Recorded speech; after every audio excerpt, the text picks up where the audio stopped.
Welcome back to the Fantasy Hockey Podcast. I'm your host, Gamby, with my co-host, Brandon, and today we have the great debate of soft-boiled eggs versus hard-boiled eggs. On one hand, Brandon thinks soft-boiled eggs are overrated, and hard-boiled eggs... They're great. I'm just trying to get you rattled, that's all. Just a little bit of rattling I love at the beginning of the soft-boiled eggs. episode. I know With some toast points. Toast point? What? Toast points, yeah, for dipping. They're toast, except pointy. Triangle. Toast triangles. I'm looking this up right now. Toast points? Toast points. Yeah. What? So I don't know why, but my wife makes these with soft-boiled eggs, and I started calling them toast spears, and she got like way too angry for the amount of anger you should have for somebody calling them toast spears instead of toast points. I always call them toast spears. I really hope she listens to this episode. We're gonna title it weekend preview, the toast spears, and see what people think. She's gonna yell at you when she gets the notification.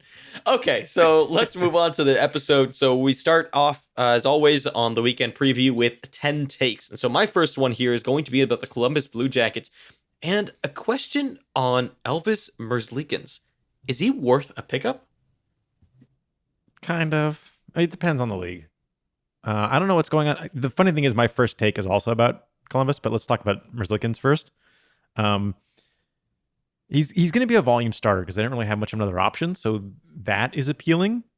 But I'm not buying pretty much anything long-term that's happening with Columbus right now. It seems a little smoke and mirrors-ish because I don't understand it and it scares me. I don't know, because if I actually kind of buy it, and I actually think that now Elvis is worth the pickup. And the reason I say that is, and you've seen guys like Dauber start to promote this idea as well, but we talked about a little bit when we killed, oh, hello, Bandit. When we killed Korpisalo, right? When we talked about Korpisalo, made him a long-term target and then killed him subsequently. What we talked about was that the reason that he now became a long-term target was because of the system around him. And I do think that especially now watching Elvis these last two games, it seems like the system is what's making them, not to say that they're not good goaltenders. Elvis, I would say, is a pretty average to below average goaltender, and yet he's looking really, really good. And they're a very good defensive system behind Torts. And so I'm buying into the system. I'm not necessarily buying into Elvis. I'm buying into the defensive system that Columbus is playing. I don't know. Fine. I'm not-ish. So, okay, I got these numbers. This is my first take because I can piggyback on that because it's also about Columbus, who are now 8-0-4. At the time of writing this, though, they were 7-0-4 with a 1.82 goal against average over that time span, which has decreased rather. So it's even better than this.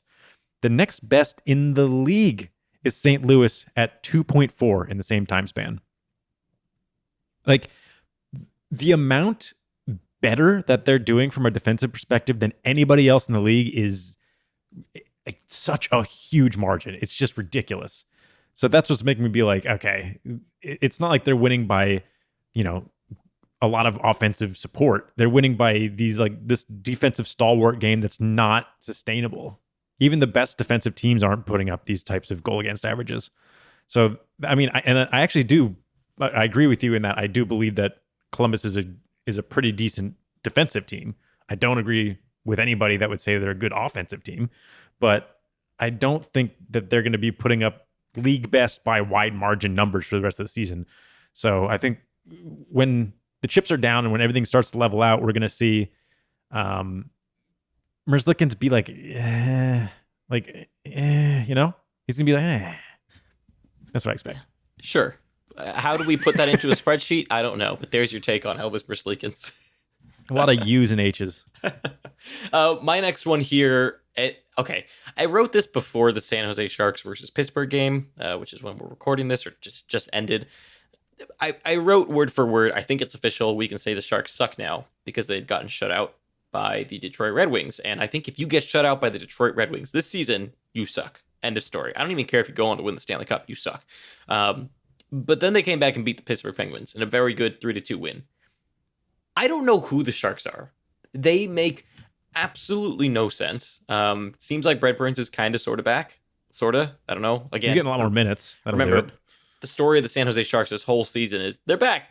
Oh, wait, no, they're not back. Oh, they are back. That's how they've gone this whole season. And Aaron Dell has actually kind of been a bright spot for them. He had 9.47 save percentage versus the Pittsburgh Penguins. They still just don't look good. I still think they suck, and I am extremely low on the Sharks rest of the season, personally. Yeah, I don't think everybody's going to get a win now and again, but I don't think they're going to go on some Columbus stretch, especially not defensively. Okay, my next take, the fourth take. Let's say the season ends today. You're drafting next season. Okay. And you're in a league that does not count positions for forwards. You have generic forward positions, so wing doesn't matter. Do you draft Jonathan Huberdeau or Alexander Barkov? I draft Huberdeau. Yeah, I think I agree at this point, which is insane. Yeah. He's unreal. The thing that's like very surprising to me is I mean, I don't know if I'm just misremembering, but I feel like when Barkov became Barkov, you know what I mean? Like when he broke out, Huberdeau was in the league longer and was very kind of whatever. And now all of a sudden he just like met and surpassed Barkov in like 2 seasons back to back. It's strange. I mean, I will say that I think that Barkov makes Huberdeau better. Like both of them make each other better in the same way that Draisaitl makes McDavid better. McDavid makes Draisaitl better, right? Like I do think they both make each other better, but just from a purely fantasy perspective, I'd rather have Huberdeau. He just gets in on more points, and I think he's a better offensive player. Barkov's a great two-way player, but as we've talked about before, in the fantasy world compared to the real world, two-way players aren't as valuable in fantasy as they are in the real world. But even then, in our league, in our main league, $50 buy-in, whatever, that one, Jonathan Huberdeau, who I have, is ranked 20th overall, and Barkov is 43rd. So they're not that far off, honestly. But I have to give the edge to Huberdeau. I would draft him probably, honestly, like I said, I think in the preseason, I would have been happy drafting Huberdeau in like top 3 rounds. But no one's taking him there. He always falls to 5th or 6th round. And I was even called absolutely absurd. Like I had YouTube comments telling me that I was absolutely insane for saying that Huberdeau could finish top 20. When he did that last year, I am also insane in general. But, this one was one of my rare sane moments. And yeah, I mean, he's done this before. This is who he is. Why people continue to underrate him, I don't know. My next take here is about the New York Rangers, and it's pretty much, has David Quinn lost the plot? And I would argue yes. I think that David Quinn has come in and tried to do something. If you see all his press conferences and whatnot, he'll say, oh, we're trying to build a system here, and we're trying to do something. We're trying to, it's always about working towards something. And yet, what he's building clearly does not work. This is an atrociously bad Rangers team. Great on offense, but they are so unbelievably bad on defense. I am shocked that he still has a job at this point. I think at some point, and I'm really surprised that we don't see this more. Maybe it's because the Rangers are scoring so much, so it's fun hockey that people don't call him out as much. But I'm shocked he's not getting called out more for how bad his defense is. It's insane. This is beyond just okay. He has to be accountable for this, in my opinion. And that's pretty much it. I just wanted to rant about David Quinn. He makes me mad, and I'm kind of over saved him. By shooting percentage. Saved by shooting percentage, and that's saved. I think that's saving him right now. If the Rangers have a normal shooting percentage, they're as bad as Detroit, or worse. Yeah. Okay, so a game happened outdoors. The Winter Classic. What a fun. Does Corey Perry know that game happened though? He knows parts of it. I feel like it took him so long to walk the game happened before he got to the end of that runway. Like it just ended. He just went straight home. If I had to just walk through the snow all the way back to Dallas. If I had to guess, any player would end up having the most epic walk of shame ever.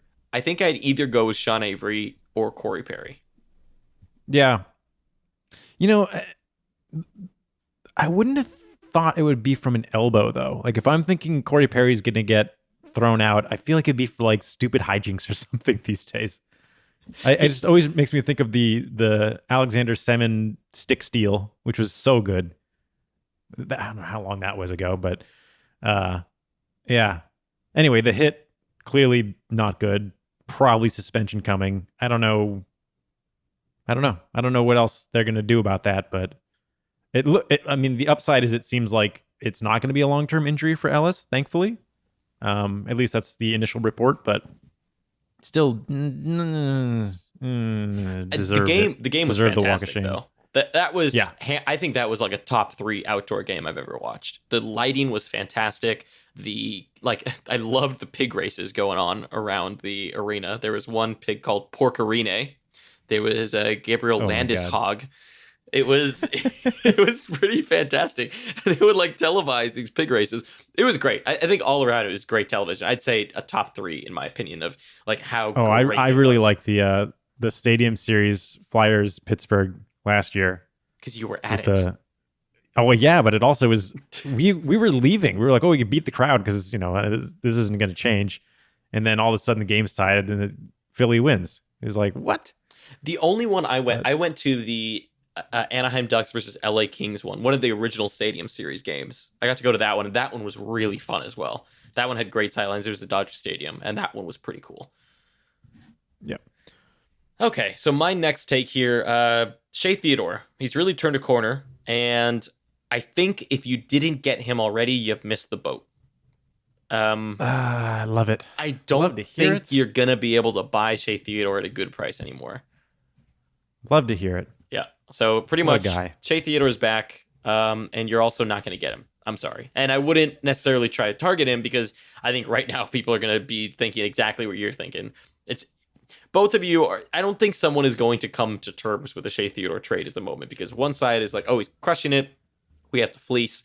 The other side is like, oh, but he hasn't been that good all season. Ignore these last few games. Give him to me cheap.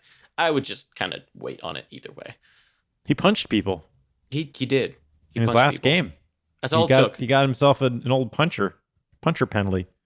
That's the Punching. Brandon move. Yeah, gotta love that in a PIM league. As long as it's not negative, don't play negative PIM leagues. It's not fun. Okay, trades are happening. Trades in the NHL, boring ones, but it hopefully is a taste of things to come. At least somebody that has been fantasy relevant in the past got moved with Frolik going to the Sabres. Sabres actually made 2 moves today. They traded Scandella for a 4th and then traded a 4th for Frolik. So essentially they traded Scandella for Frolik. Although I'm not sure if it was their 4th or the 4th from whoever they traded Scandella to, who I can't remember. Montreal. Or if it was their 4th that. Wait, did Montreal make 2 trades too? Because they traded They did. Mike Riley also, didn't they? Yeah. So they traded Riley away, and then they brought in Scandella. No. Yeah.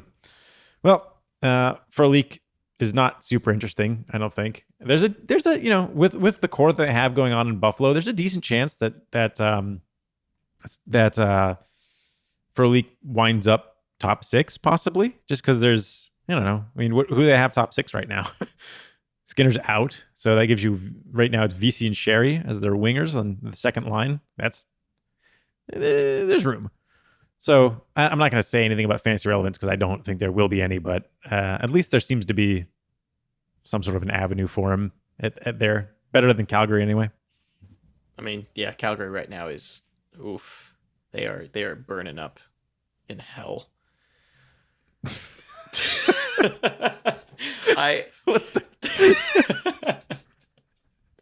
They're burning up in hell. And we're talking about the Flames. Jesus. Oh boy. Okay. My next one here.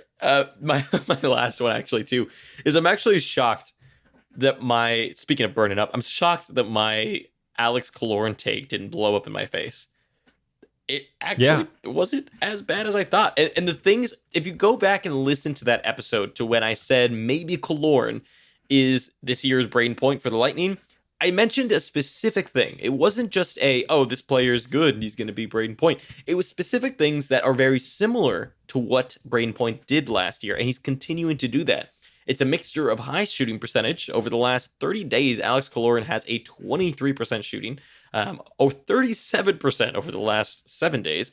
And then if you look at his power play shooting percentage, that's where he's benefiting the most, which is what happened to Braden Point last year. Last year, the biggest benefactor of power play shooting percentage or high power play shooting percentage was Braden Point. This year, it's Alex Killorn. Granted, Braden Point also has a high power play shooting percentage, but now we're seeing Killorn get that too. This year, his power play shooting percentage is at 39% versus 14% last year. And there's a lot of things there that actually make it somewhat sustainable. Not necessarily sustainable and that I would continue to bet on it. But when you have guys like Kucherov, Braden Point, and Stamkos dishing you the puck, and Hedman, like, you're going to get great feeds. Should it be 39? No. But there are some things there that are like, oh my God, he could.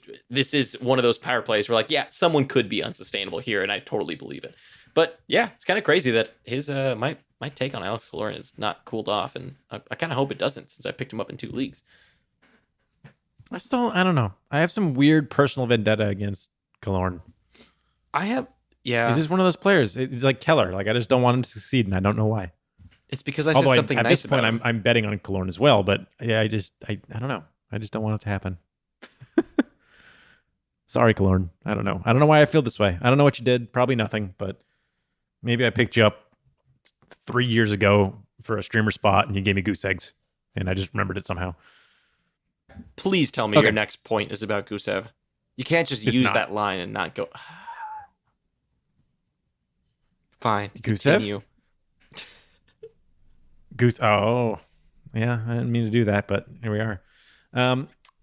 My last take is I just want to address the Jarry Murray situation, because I know a lot of people are freaking out, and I'm going to address it by saying I don't know, which I'm sure is not going to make anybody feel better. Great, exactly what people come to this podcast for. A bunch of I don't knows, and good luck. Let's move on. No, I'm kidding. As this progresses, basically the longer this goes, the less I'm in Murray's court. When Jarry first took over, I was like, okay, we've seen this. Murray's, and I get that DeSmith played more games than has currently been played by Jarry, but I just figured, eventually Jarry will slip and Murray will be there to take the reins back. But the problem is, first of all, Jarry hasn't slipped, really. And, well, not even really, just he hasn't slipped. And when Murray does get his occasional shots, it doesn't really go so well. So he's still got quite a battle ahead of him to take the net back. We've got Jarry and Murray are both going to be RFAs at the end of the season. So that's interesting. Both of them are arbitration eligible, which is also interesting. But I don't know. I feel like I can't say with what I thought was a definitive tone that Murray's going to take the net back over by the end of the season, or at least the end of the fantasy season. I just don't know. I still think that I don't trust Jarry's numbers that we're seeing. It just doesn't, it's not copacetic to what I think is his skill level at an NHL level. But if he's the better goaltender, at least for this season, they're going to continue to play him. So there is the opportunity or the chance that Jarry keeps the net for the rest of the season. And I think it's increasing every good game he plays and increasing even more every bad game Murray plays. So my take is that I think they're going to split by end of season. I think by end of season, we're seeing a 1A, 1B split, similar to Dallas, similar to Boston, similar to a lot of these, similar to the Islanders, for example, what was happening at first with the Chicago Blackhawks until someone finally took the net. I do think that at some point we see this kind of become more of an even split. One thing that's really interesting about Tristan Jarry is that in his 19 games played, he has the 4th most goal support of any goaltender. So he's getting a ton of help in front. Not to say that he hasn't played well, because he obviously has, but he is getting a ton of goal support at the moment. Whereas Matt Murray sits 24th overall in goal support. So where does that leave us? I don't know. But Tristan Jarry, right now to me, this is Tristan Jarry's net for now in the next month or so. And then I think it'll get interesting once Crosby gets back, because the team should get better around Matt Murray as well. I think he'll have a chance to kind of secure the net again. And I do think that they're going to have to, at some point, you got to figure out who's the actual starter, right? Because you don't want to go into the playoffs in the 1A, 1B situation. You want to know who's the actual starter. So, I think also if you look at it and you believe that Matt Murray, if you're the Pittsburgh Penguins and you believe Matt Murray is your starter, this is actually a great opportunity to rest him too, and have him go into the playoffs super healthy. If you think for sure he's our starter, he's the guy we're going to trust.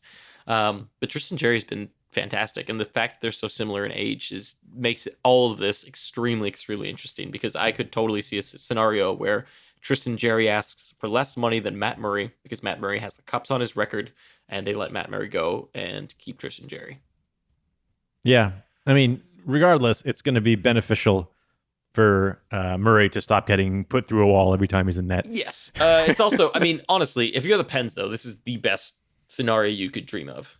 Like, well, the best scenario would be him not getting put through a wall every time he's in net. Sure. That's not a great scenario. But the other thing, too, is that the Pens are winning games right now, though, right? Like, they're winning games. They can afford to kind of have Matt Murray figure whatever the hell is going on. Because with Matt Murray, the thing he's struggling with the most is low danger saves. That's where he's struggling the most. He is fine at mid danger and high danger. It's low danger. This is all in his head, in my opinion. And that's what's making the biggest difference. So moving on to the weekend pickup suggestions, we'll start first with the schedule stuff and teams with good matchups. Really, there's not a lot of standout good matchups. There's only one, and it's a shaky one. It's Nashville, who plays against the Los Angeles Kings and the Anaheim Ducks. Two very crappy teams. They come down to the West Coast to play against them, so it's also a road trip, not easy, but there's a lot of goals usually in Nashville games recently, so it should be good matchups from a fantasy perspective. Teams with bad matchups are actually some big names. Carolina, I think, has some tough matchups against Washington and the Tampa Bay Lightning. Pittsburgh plays Montreal and Florida. Montreal being a very good defensive team. Florida being, I don't know, they're kind of like San Jose, who just decides who they want to be at the time of puck drop. And then there is the actual team. Much better. Except much, much better. And then there's actually San Jose, who plays Columbus and Washington. Columbus, you can't score on them at the moment. And Washington also has a great defensive system. So San Jose, I think, is in a world of hurt this weekend. And then teams that play both off nights, which will be Friday and Sunday, are going to be Carolina, Washington, and Detroit. And going off of that, my first suggestion here for a pickup, honestly, a lot of these pickups are very similar to the week preview because the games, there's only two off nights virtually, which were Friday and Sunday. And so a lot of the suggestions that we gave for short term also apply here. And so my first one is Tyler Bertuzzi, left wing, right wing, 48% owned, playing super well on that top Detroit line. And I mean, yeah, he's probably one of the best options that you can get right now, especially if points only league. Sticking with Detroit, my first one is Philip Hronek. Yeah, I like this. 25%. He's somebody that hasn't been on my radar to mention repeatedly as a long-term pickup suggestion the way I have been with Vatanen, simply because he's owned in like all of my leagues. He's literally owned in all of my leagues. So he doesn't come to mind at all. But what's happening, man? He's playing so well. He gets a ton of hits, and that's great for standard Yahoo leagues, standard Cats leagues at least. His shots are kind of up and down, fine, but the points are there to back it up. So I don't understand how much better he needs to play for him to get a little bit of love, because he has been worth it for a while now in a lot of leagues. 25%. 25%. It's really just people don't like touching Detroit. I guess, but like that's all it is. Oh, Vantanen's up to 23%. So this is rising finally. He jumped up quite a bit. Wasn't he like 6% when we did the week preview? He was 9% one week, and then when I mentioned him again the next week, he dropped to 8%. You were so despite mad. Going point per game. I don't know. You were so mad none of when it he makes dropped. any sense. Oh man, so stupid. My next one here is Eric Haula, center left wing, 24% owned. He's actually up on the top power play at the moment, which makes him a fantastic grab for the weekend. And again, as we always say, there is a lot of unsustainability there. There is also a question mark. I mean, I'm guessing he plays. I'm assuming he plays, but with the loss of his child, I don't know if, there is just a question mark there. But either if he plays, I'm a big, big fan of Haula this weekend. Yep. For deep leagues, I like Warren Fogle, actually. He's playing top line with Jordan Stahl, which is, not the most dynamic center, but and Andrei Svechnikov. So he's getting increased minutes for him. He had a 3-point game a couple games ago. 3% owned. This is a deep league move. I wouldn't take him in pretty much any of my leagues, but if you're in a 14-teamer or deeper, or you just have very deep rosters or something, I think he's worth a look with that new deployment in ice time. What I will say about that deployment, though, is it's very defensive. That's the one caveat. Yeah, but I mean, at least he's on the line with Svechnikov. That's what I like to see. Yeah. He also doesn't get power play time, which is a bit of a bummer, but um, I do think he can show something. Yeah, agreed. My next guy here is a defenseman on Washington, Radko Gudas, 26% owned, bangos. That's it. And he's actually been getting some assists, but bangos. Well, my last one here is also a defenseman on Washington, is Dmitry Orlov, 10% owned, power play too. But now that Ovechkin is playing, oh, I guess this is nothing new, but playing both power plays, Orlov's been doing pretty well recently, just on his own right, and that power play exposure to Ovechkin is always a good thing, even if he doesn't get nearly as many minutes as Carlson would get. More is better than none, or some is better than none, rather. And 10% owned, he's worth a gamble in points leagues, or it's difficult to find streamer spots this weekend anyway. So you're a little limited on your options here. Yeah, agreed. And a friendly reminder that we will be doing Sit Start Saturdays, so pay attention to our YouTube channel or our Twitter for when we go live with that. The plan right now is to go live at 12 noon Eastern, 9 a.m. Pacific time, and help you get ready to set your lines for the weekend because it's a really, really busy day. And I think that's it. Toast Spears, remember that. Toast Spears. And that's it. We will catch you for the week preview. Thanks for listening. Mikko Rantanen is a third line player. Thanks for listening. What?